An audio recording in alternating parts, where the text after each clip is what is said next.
को एक बड़ा सुंदर संवाद है कि हमने अपने जीवन को, हमने अपनी उम्र को, हमने अपने भजन में इस मन को कितना लगाया,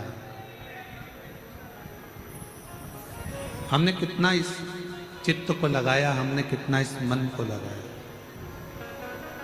एक गुरुजी एक जजमान के घर आए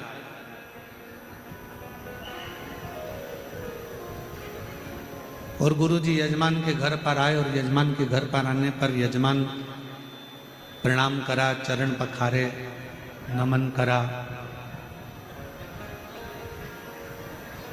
बहू थी नहीं, आ गई, प्रणाम करा उसने भी।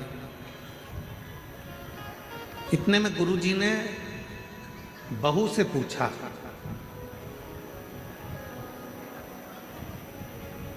बेटा तुम्हारी सास की उम्र कितनी है?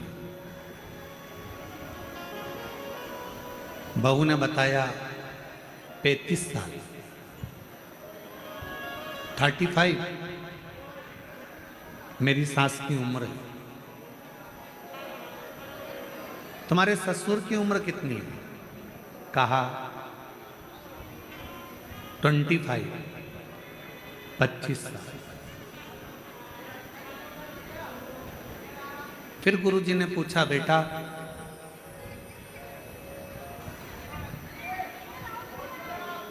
तुम्हारे पति की उम्र कितनी है? कहा कल ही पैदा हुआ है। फिर गुरुजी ने पूछा, तुम्हारी उम्र कितनी है? कहा 48 वर्ष। सास को गुस्सा आ गया, खड़ी हो गई। क्यों गुरुजी, मैं तुम्हें क्या 35 साल की दिख रही हूं? इसका ससुर क्या 25 साल का दिख रहा है? इसका पति कल पैदा हुआ तो शादी किसके साथ हुई? मेरी बहू सब झूठ बोल रही है, केवल इसने अपनी उम्र सही बताई है, बाकी के सब की उम्र झूठी बताई है।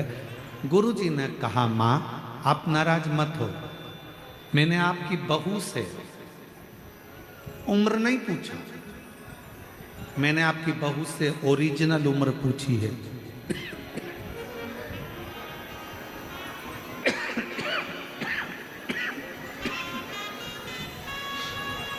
मैंने तुम्हारी बहू से असली उम्र पूछी।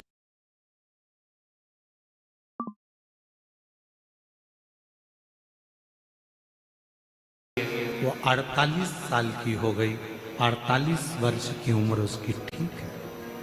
और पति से रोज कहती थी, चलो सियोर वाला महाराज आया है, कथा चल रही है चाकरवाड़ी में। इतने दिन से नहीं गया, बस कल से ही उसने जाना चालू करा, मतलब कल ही वो पैदा हुआ है। उसका सही जीवन तो कल से ही चालू।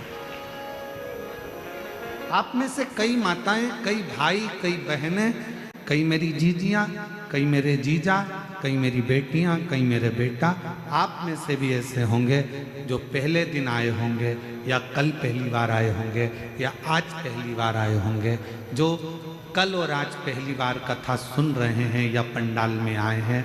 आप सबको हैप्पी बर्थडे टू यू। आप सबको जन्मदिन की बधाई हो। क्यों? क्योंकि हमारी सही उम्र तो वही है जो हमने शंकर भगवान को दे दी, बाकी की उम्र तो हमारी जो हमने निकाल दी। हमने बाकी की जो उम्र निकाली है, हमारी उम्र जो व्यर्थ गई है नातों में, रिश्तों में, कुटुंब में, कबीले में, परिवार में, यहाँ ना जाने कहाँ कहाँ हमने जो उम्र को निकाल दिया, वो हमारी उम्र बेकार है।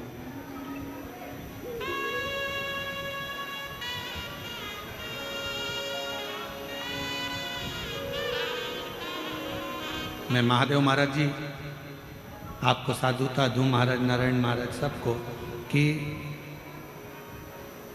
आप लोगों ने अपने बच्चों को भी सही उम्र दी है।